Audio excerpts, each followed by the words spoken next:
Guys, আসসালামু আলাইকুম। কেমন আছেন সবাই? আশা করি সবাই ভালো আছেন।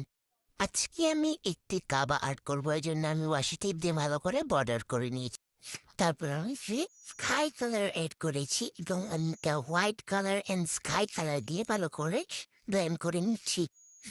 আপনারা দেখতেই পাচ্ছেন। তারপরে আমি এখানে মেঘ এড করেছি। মেঘগুলো দিলে আরো সুন্দর লাগবে বলেই আমি মেঘ এড করেছি। মেঘগুলো এঁকেছি কারণ মেঘগুলো দিলে মনে হয় আরো ভালো লাগবে। এখন আমি করব কাবা শরীফ।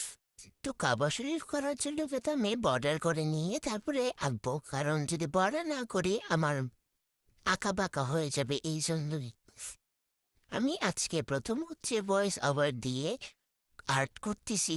তো এটার জন্য যদি ভুল হয়ে থাকে আমাকে ক্ষমা করে দিবেন। আমি এখানে কাবা শরীফের ভিতরে কালো অংশটা দিয়ে দিচ্ছি। এরপরে কাবা শরীফের এই যে এটা সোনালি কালার মানে গোল্ডেন কালারটা আমি দিয়ে দেব।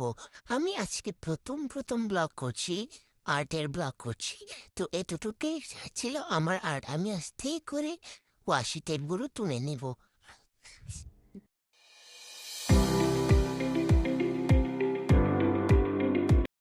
এই তো আমার ওয়াশি টেপ তোলা সেই এতটুকুই। বাই।